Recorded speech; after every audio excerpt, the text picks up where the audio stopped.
हरे कृष्णा। काफ़ी दिनों बाद हमारे इस प्रभाती सत्र का आरंभ हो रहा है आज। बीच-बीच में उत्सव आने के कारण जो नित्य प्रति भागवत की सेवा का सुयोग हमें मिलता है, वो बाधित हो ही जाता है। और भक्तों का लेकिन जो उत्साह है, वो सच में सराहनीय है कि बीच-बीच में जब भी उत्सव हुए या हमारे डिसकंटिन्यूटी के अंदर भी आप लोगों ने लेकिन ये हरिनाम का सत्र, ये कथा कीर्तन का जो सत्र है, वो कंटिन्यू रखा। अ, अब जब गौर पूर्णिमा, परिक्रमा इत्यादि सब विश्राम हो गई है, तो पुनः हम अपने इस प्रभाती सत्र को आरंभ करने के लिए आज सब के सब प्रस्तुत हैं। हम लोग आज इस सत्र को जब आरंभ कर रहे हैं, तो आज एक विशेष तिथि उपस्थित हुई है और इस तिथि से हमारे इस प्रभाती सत्र का पुनः आरंभ एक मानो शुभ संकेत ही है। आप लोगों को पता होगा, श्री गौर परिकर, श्रीवास पंडित, आज उनकी तिथि उपस्थित हुई है।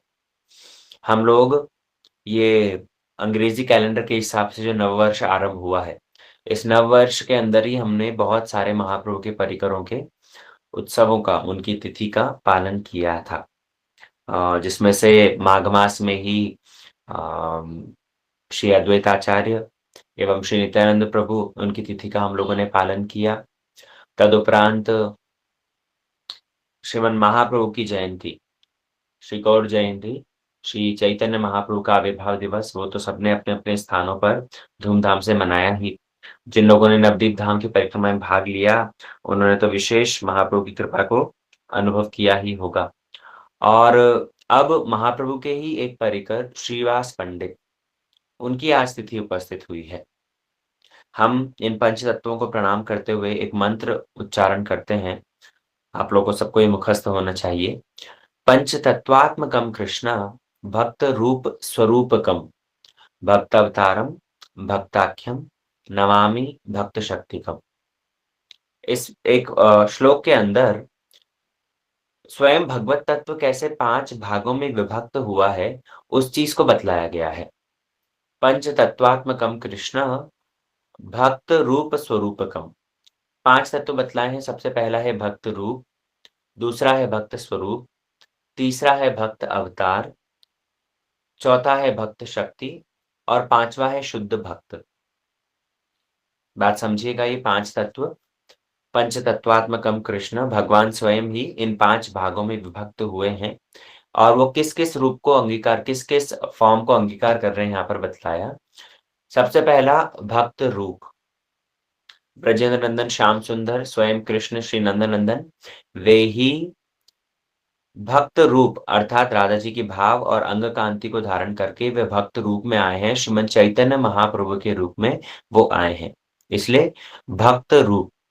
उसके बाद में भक्त स्वरूप, रूप और स्वरूप, इन 2 शब्दों में कोई फ़र्क है? ये दोनों शब्द समान ही हैं। ठीक उसी प्रकार ये नित्यानंद प्रभु, ये स्वयं श्री कृष्ण ही हैं, ये स्वयं श्री बलदेव प्रभु ही हैं। जो कृष्ण लीला में श्री बलदेव प्रभु, वे ही गौर लीला में श्री नित्यानंद प्रभु के रूप में भक्त स्वरूप के रूप में आए। इसलिए भक्त रूप स्वयं चैतन्य महाप्रभु, भक्त स्वरूप श्री बलदेव जी, श्री नित्यानंद प्रभु के रूप में आए। उसके बाद में भक्त अवतार। भक्त अवतार कौन? भक्त अवतार स्वयं महाविष्णु के अवतार श्री अद्वैत चंद्र। महाविष्णु और अवतार श्री अद्वैत चंद्र। ये अद्वैताचार्य, ये स्वयं महाविष्णु के अवतार हैं, इसलिए भक्त अवतार के रूप में यद्यपि विष्णु तत्व हैं, ये तीनों ही विष्णु तत्व हैं।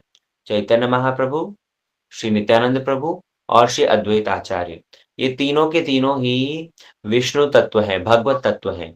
लेकिन तीनों ने भक्त का रूप धारण किया है, भक्त का स्वरूप धारण किया है, भक्त के अवतार के रूप में आए हैं। इसलिए ये 3 तत्व हुए। उसके बाद में बाकी 2 जो हैं, वो बाकी 2 कौन हैं? शक्ति तत्व हैं। बाकी 2 शक्ति तत्व हैं। ऊपर वाले 3 नित्यानंद प्रभु, महाप्रभु और अद्वैत आचार्य, ये तीनों विष्णु तत्व हैं, स्वयं भगवान तत्व हैं और बाकी 2 जो हैं, पंच तत्व में से ये बाकी 2, ये दोनों शक्ति तत्व हैं।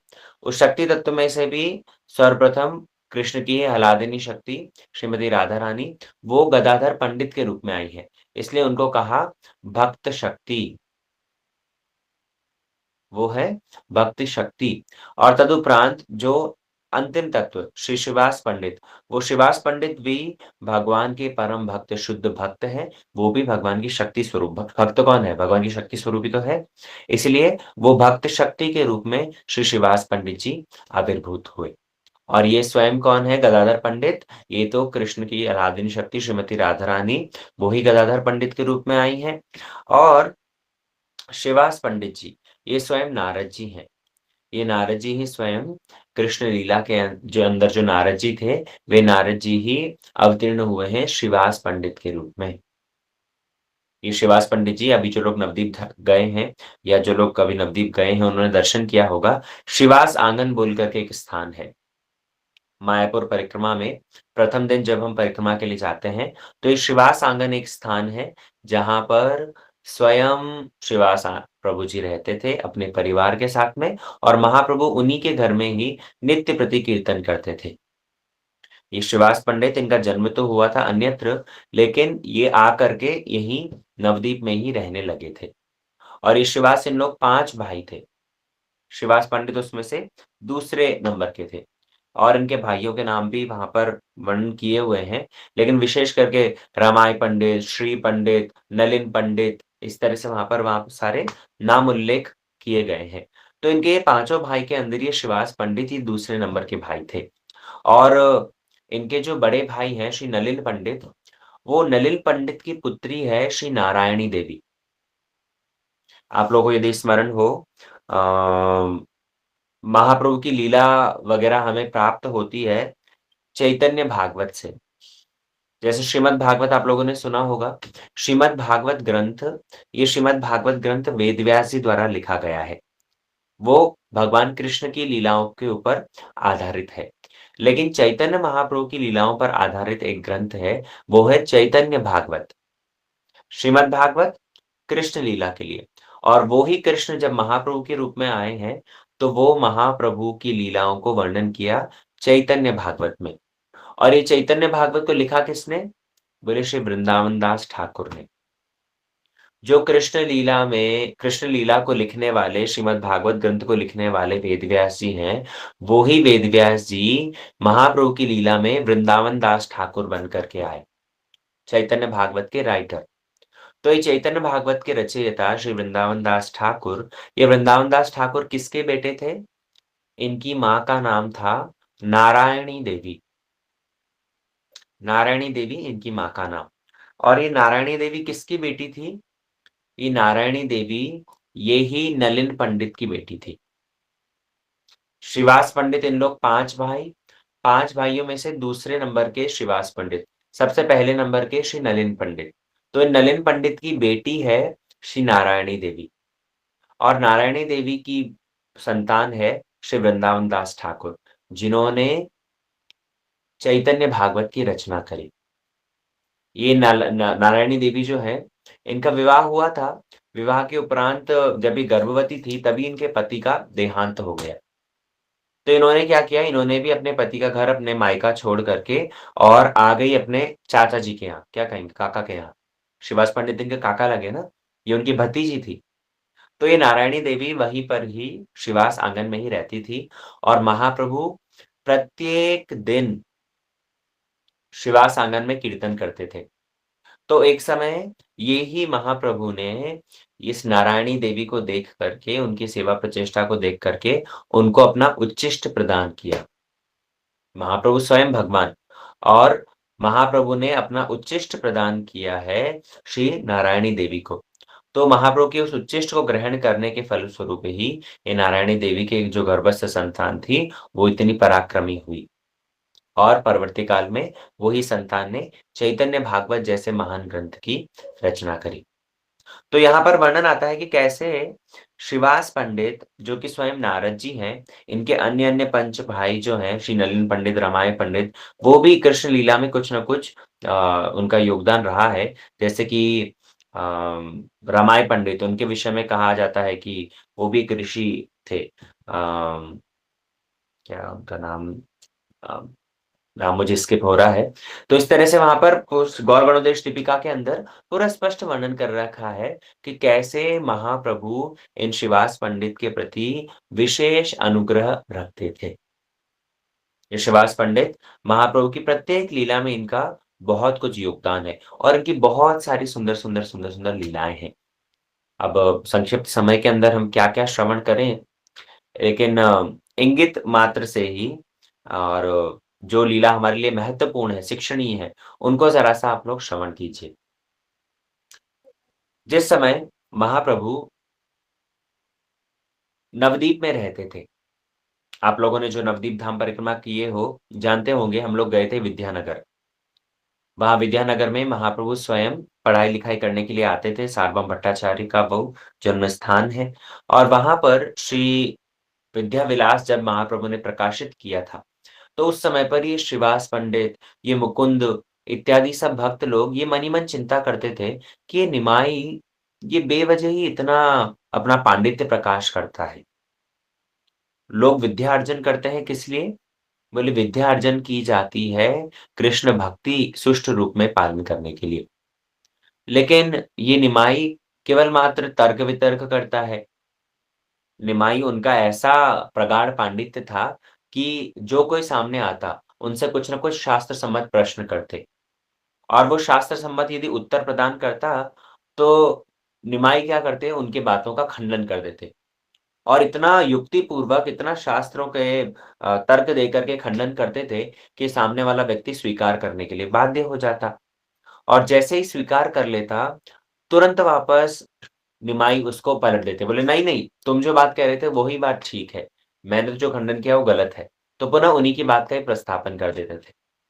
तो इस तरह से उनका जो पांडित्य था, इतना प्रगाढ़ था कि श्रीवास इत्यादि भक्त सोचते थे कि ये अगर भक्त होता, तो कितना अच्छा होता।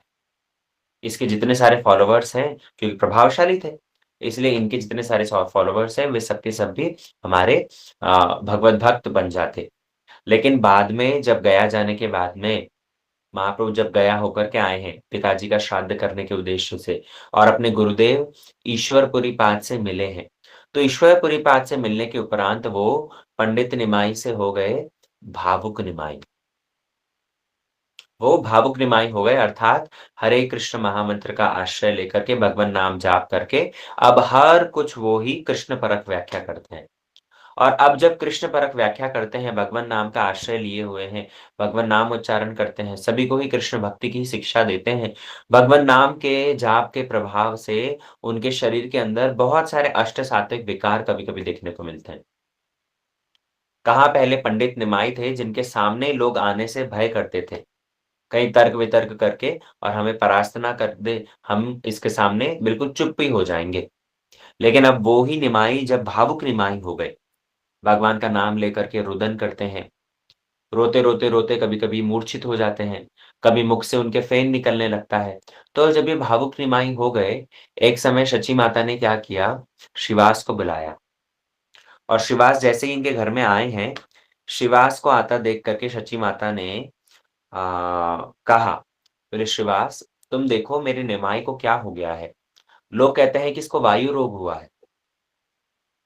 इसको वायु रोग हो गया है इसलिए इसकी अवस्था ठीक नहीं है। तुम एक बार ज़रा देख कर के क्या सामंजस्य कर सकते हो? शिवास पंडित गए हैं निमाई के पास में और स्वयं महाप्रभु शिवास पंडित से कहते हैं कि शिवास, आप तो सारे शास्त्रों के मर्म को जानते हैं। आप वर्णन कीजिए, क्या मुझे वायु रोग हुआ है? तो उस समय पर शिवास पंडित कहने लगे कि आपको जो वायु रोग हुआ है, वो तो मैं भी चाहता हूँ। आप जैसा वायु रोग सभी को हो जाए। आप जैसे कृष्ण नाम लेकर के कृष्ण प्रेम में उन्मत्त हो रहे हैं, वैसा कृष्ण प्रेम की प्राप्ति हर किसी को हो जाए। ऐसा वायु रोग मैं स्वयं भी चाहता हूँ। जैसे ही निमाई ने ये बात सुनी है, तुरंत श्रीवास पंडित को आलिंगन कर लिया। आलिंगन करके कहने लगे कि श्रीवास अगर तुमने भी कह दिया होता कि मुझे वायु रोग हुआ है, तो आज तो मैं गंगा में प्राण त्याग कर देता। मेरी भावनाओं को, मेरे इस मूड को कोई समझ नहीं पाया शिवास, लेकिन तुम एकमात्र समझ पाए हो। इसलिए शिवास पंडित ही भक्त है ना और महाप्रभु तो भक्त का रूप धारण करके आए हैं। लेकिन श्रीवास पंडित ये तो नारद जी हैं, ये तो स्वयं भक्त अवतार हैं। तो इसीलिए ये स्वयं माने भगवत तत्व होते हुए भी भक्त के रोल अदा कर रहे हैं। तो ऐसे में श्रीवास पंडित ने उनके इस भाव का समर्थन किया। ये श्रीवास पंडित जिस समय पर इनके घर के अंदर कीर्तन होता था, श्रीवास आंगन के अंदर तो इतनी सारी लीलाएँ हुई हैं, इतनी सारी लीलाएँ करी हैं भगवान ने, क्या-क्या बतलाएँ। एक समय पर श्रीवास जी के घर में एक दुग्धहारी ब्राह्मण आया, ध्यान से समझना। एक दुग्धहारी ब्राह्मण आकर के बोलता है कि मैं सारा जीवन निष्पाप व्यतीत किया है। मैंने जीवन भर आहार नहीं किया, गैया का दुग्ध पालन करके ही जीवन यापन किया है। एक इच्छा केवल मात्र है कि महाप्रभु के संकीर्तन का किसी प्रकार, उनके नृत्य का किसी प्रकार मैं दर्शन कर पाऊँ। श्रीवास पंडित तो उनको योग्य जान करके ले आए अपने घर में, उनको छुपा करके और रख दिया। श्रीवास पंडित सोच रहे हैं, यद्यपि भगवत भक्त हैं, लेकिन तब पर भी हमें शिक्षा देने के लिए ऐसा अभिनय कर रहे हैं। श्रीवास पंडित सोच रहे हैं कि कहाँ सारा जीवन इसने दुग्ध आहार करके लिखा है। अन्न वृंदन करते हैं, आग जलती है, मसाला बाँटते हैं, तरह-तरह के ये सब जो पंचसूना पाप है, तो वो तो अन्न के कारण ही तो होते हैं। और इन्होंने क्या किया, सारा जीवन दुग्धाहार किया है, निष्पाप जीवन है। ये तो अवश्य ही महाप्रभु का नृत्य दर्शन कर सकते हैं। लेकिन जैसे ही इनको छुपा करके रखा, महाप्रभु ने संकीर्तन आरंभ किया है। नृत्य करते-करते महाप्रभु कहने लगे कि आज कीर्तन में इतना आनंद नहीं आ रहा। लगता है कोई विजातीय आकर के घुस गया है। सब लोग ढूँढने लगे और ढूँढते-ढूँढते श्रीवास पंडित को भय होए। उनको डर लगने लगे क्योंकि मैंने ही तो घुसाया है। तो श्रीवास पंडित ने अंततः क्या किया, बोल दिया। बोले महाप्रभु, एक परम निष्पाप दुग्धारी ब्राह्मण है। वो ब्राह्मण ने आपका संकीर्तन दर्शन करने के लिए इच्छा करी और उसे योग्य जान करके मैंने उसे एंट्री दी है। जैसे ही ये बात महाप्रभु ने सुनी, तुरंत महाप्रभु तो बिगड़ गए, क्रोधित हो गए। क्रोधित होकर के कहने लगे, निष्पाप, दुग्धाहार, अरे तुम सोचते हो भगवत भक्ति के लिए निष्पाप होना आवश्यक है? दुग्धाहार ग्रहण करने मात्र से ही भगवान संतुष्ट होंगे, भगवत भक्ति प्राप्त होगी। अगर दुग्ध आहार से ही भगवत भक्ति प्राप्त होती, तब तो भैया बछड़ा, बकरी, ये जितने सारे दुग्धाहारी पशु हैं, उन सबको भगवत भक्ति प्राप्त हो जाती। दुग्ध आहार से भगवत भक्ति नहीं मिलती, भगवत भक्ति प्राप्त होती है शरणागति से।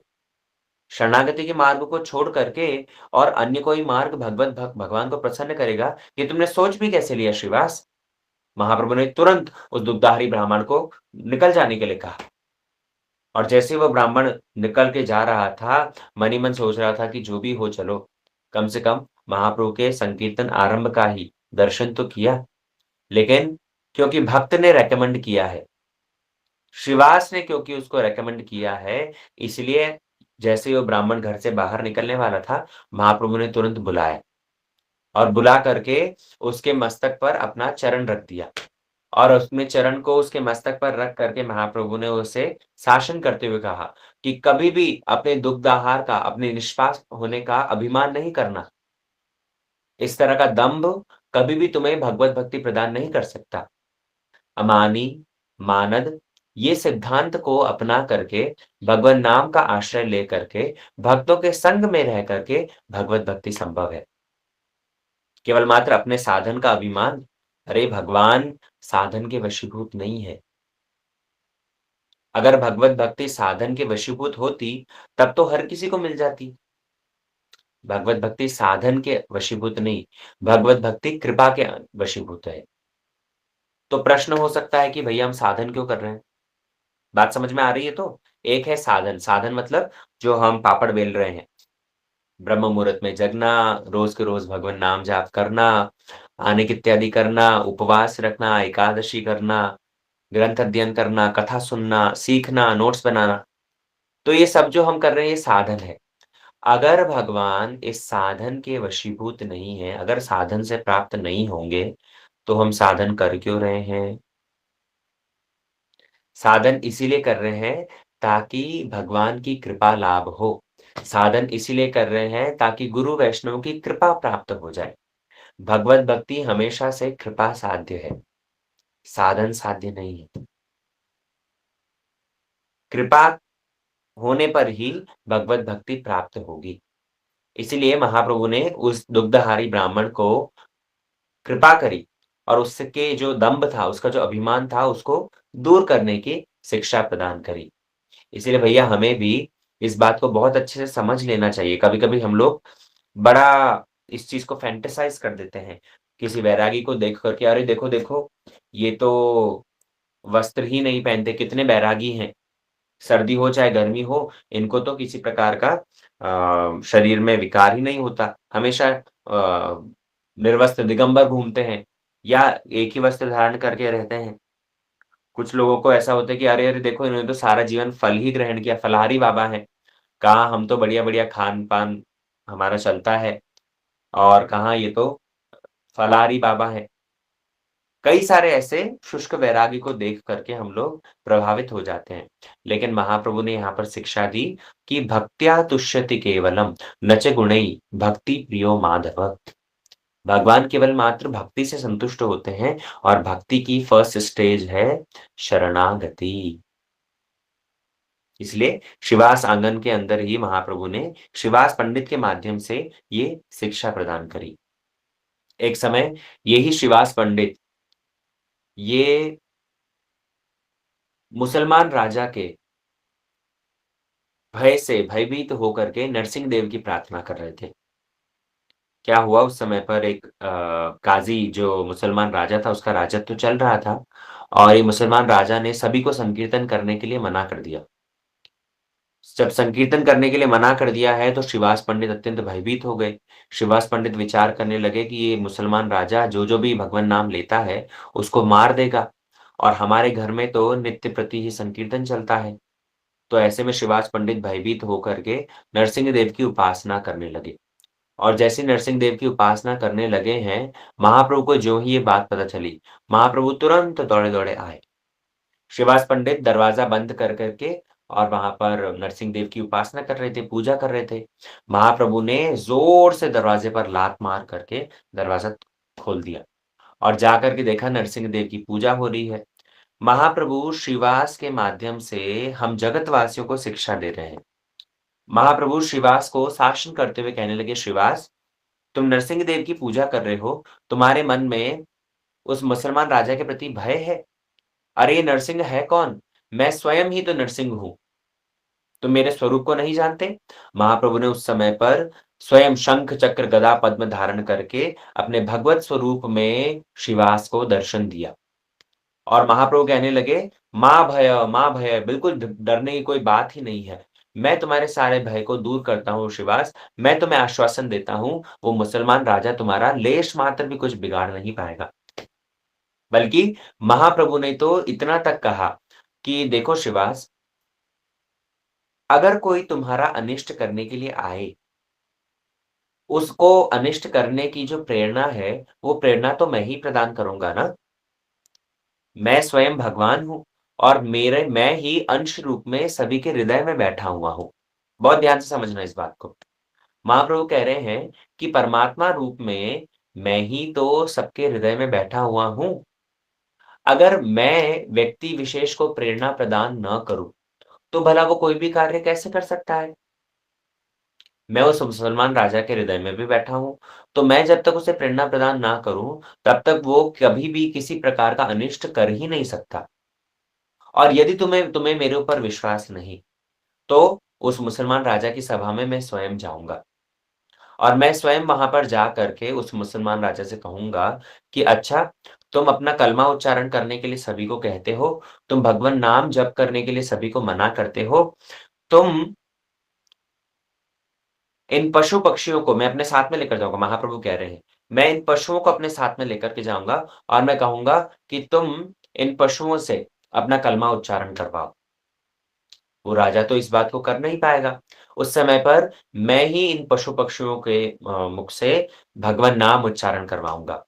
हरे कृष्ण, कृष्ण कृष्ण हरे हरे, हरे राम, राम राम हरे हरे।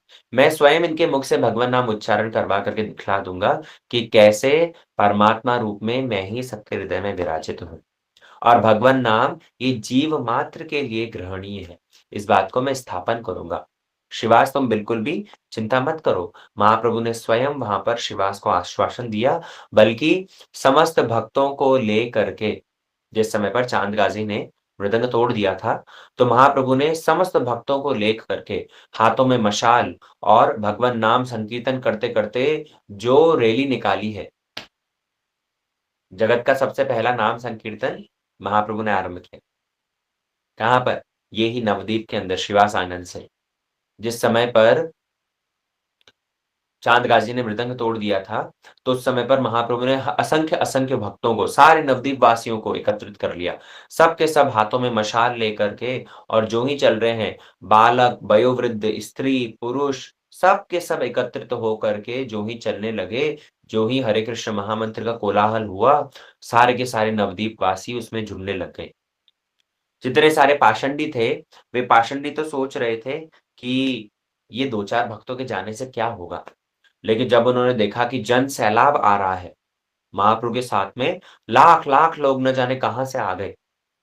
देवता भी छद्म वेश धारण करके, नवद्वीप वासियों का रूप धारण करके वहाँ पर जब प्रकट हुए हैं, तो लाख-लाख लोगों को लेकर के महाप्रभु जब चल रहे थे, सभी के हाथों में मशाल और सभी हरे कृष्ण महामंत्र का गान कर रहे हैं। ऐसा सुंदर, ऐसा भयानक परिवेश वहाँ पर हो गया, जिसको देख कर के पाषंडियों का तो साहस ही नहीं हुआ कुछ कहने का। सभी लोग उस संकीर्तन के अंदर योगदान दे रहे थे। हर किसी ने अपने घर को सुंदर कलश के माध्यम से रंगोली बना करके, तोरण इत्यादि, केले का पत्ता इत्यादि लगा करके सुंदर रूप में सजाया और जिस-जिस ओर से संकीर्तन यात्रा निकलती, उस ओर से ही भक्त लोग का स्वागत करते, सब लोग के ऊपर पुष्प वृष्टि होती और महाप्रभु पहुँचे हैं सीधा चाँद काजी के घर में। चाँद गाज़ी घर के अंदर बैठा-बैठा ही उस महामंत्र का, भगवन नाम का कोलाहल सुन करके इतना प्रभावित हुआ, इतना भयभीत हुआ, हाथ जोड़ कर के सामने आया और हाथ जोड़ कर के महाप्रभु के सामने आया, महाप्रभु के चरणों में गिर गया। बोले, "हे महाप्रभु, हे निमाई, तुम मुझे क्षमा कर दो। मैंने तुम्हारे भक्तों को संकीर्तन करने में बाधा दी, उनके मृदंग को तोड़ दिया, लेकिन जानते हो, जिस दिन मैंने मृदंग तोड़ा, उसी दिन स्वप्न में मेरे एक आधा नर और आधा सिंह रूप धारण करके कोई व्यक्ति आया और उसके इतने बड़े-बड़े नाखून थे और उसने अपने नाखूनों को मेरे वक्षस्थल में गाड़ दिया और गाड़ करके कहने लगा, "तूने मेरा मृदंग फोड़ा, अब मैं तेरी छाती चीरूँगा। तूने मेरे मृदंग को तोड़ा है, अब मैं तेरी छाती को पूरा छीन-छत्र कर दूँगा।" जब ऐसा उसने कहा है, मैंने उनसे क्षमा याचना करी और क्षमा याचना करने के बाद में वो न जाने कहाँ चला गया। चाँद गाज़ी ने अपना कपड़ा उतार करके दिखलाया कि देखो मेरे वक्षस्थल पर अभी भी उसके नाखूनों के चिन्ह हैं। जैसे ये बात शिवास इत्यादि भक्तों ने देखी, समस्त भक्त लोग देख करके हरि बोल, हरि बोल, हरि बोल करके नाम उच्चारण करने लगे। और उस समय पर ये चाँद गाज़ी भी महाप्रभु की कृपा का पात्र हुआ। महाप्रभु ने स्वयं अपने हाथों से 2 ही व्यक्ति हैं जिनको महाप्रभु ने स्वयं अपने अंक में धारण किया। एक है ये हरिदास ठाकुर और एक है ये चाँद गाज़ी। ये चाँद गाज़ी की जब मृत्यु हुई, तो स्वयं महाप्रभु ने उसे अपनी गोद में लेकर के उसको समाधि प्रदान करी और समाधि प्रदान करके महाप्रभु ने जो एक बकुल वृक्ष वहाँ पर लगाया, तो वो वृक्ष आज भी आप जाकर के देखोगे, तो विराट वहाँ पर वृक्ष विराजमान है। तो शिवास आंगन के अंदर ही ये बहुत सारी ऐसी लीलाएँ हुई हैं। शिवास का अकेला पुत्र जब मृत्यु को प्राप्त हुआ था, महाप्रभु के संकीर्तन में शिवास का कैसा योगदान है, आप लोग सुने होंगे वो लीला अवश्य ही बार-बार। कैसे पुत्र शोक को भी शिवास पंडित ने अन्यत्र कर दिया, केवल महाप्रभु के सुख के लिए। बेटा मर गया, आप प्रैक्टिकली इमेजिन करके देखो ये कैसे संभव हो सकता है। बेटा मर गया, लेकिन शिवास पंडित कह रहा है पत्नियों को कि रोना नहीं। बेटा तो मरा ही मरा, अगर तुम्हारे रोने से महाप्रभु के कीर्तन में बाधा होगी, तो मैं भी स्वयं गंगा में जाकर के छलांग लगा दूँगा। बेटा तो मरा सो मरा, पति भी अभी मर जाएगा। साहस हो सकता है इतना? शरणागति दिखलाई है। कैसे शिवास इत्यादि भक्तों का महाप्रभु के चरणों में शरणागति है। श्रीवास के यहाँ कैसे महाप्रभु ने आशीर्वाद दिया कि मैं स्वयं तुम्हें वरदान देता हूँ, लक्ष्मी को हो सकता है कभी दर-दर ठोकर खाने की आवश्यकता पड़े, लेकिन श्रीवास तुम्हारे घर में किसी बात का अभाव नहीं होगा। तो महाप्रभु ही अपने भक्तों के माध्यम से ही हमें शिक्षा प्रदान करते हैं। देवानंद पंडित एवं श्रीवास पंडित का जो वार्तालाप है, जो लीला है, अनेक सारी लीलाएँ हैं महाप्रभु के इन भक्त श्रीवास पंडित का। कैसे गोपाल चापाल ने इनके चरणों में अपराध किया, तो कैसे इन उनका शरीर ही गल गया, कुष्ठ रोग हो गया, कोढ़ हो गया। महाप्रभु ने परवर्ती काल में उन पर कृपा करी, श्रीवास से क्षमा माँगी, तब जाकर के उनके इस रोग का निवारण हुआ। तो विचार करके देखिए श्रीवास कितने श्रेष्ठ भक्त हैं, जिनके कारण स्वयं महाप्रभु ने अनेक-अनेक माध्यम से शिक्षा प्रदान करी, लीलाओं के अंदर श्रीवास को माध्यम बना करके हम जगतवासियों को शिक्षा दी है। ऐसे श्रीवास पंडित का आज आविर्भाव दिवस है। हम इनके चरणों में प्रार्थना करते हैं कि हे श्रीवास पंडित जी, आपने जिस प्रकार महाप्रभु के चरणों में शरणागत होकर के उनकी सेवा के लिए सब समय तत्परता दिखलाई है, वैसे ही सेवा उत्कंठा हमारे अंदर भी हो और वैसे ही महाप्रभु के इस संकीर्तन रस को हम समझ करके प्रचार-प्रसार के अंदर नियुक्त कर पाएँ। ठीक है? आज के सत्र को हम लोग यहीं विश्राम देते हैं। कल से हमारा पुनः भगवद गीता का जो सत्र हम रेगुलरली कर रहे थे, वो कंटिन्यू रखेंगे। अब आप लोग कीर्तन आरंभ कीजिए। वाञ्छाकल्पतरुभ्यश्च कृपासिन्धुभ्येव च पतितानां पावनेभ्यो वैष्णवेभ्यो नमो नमः।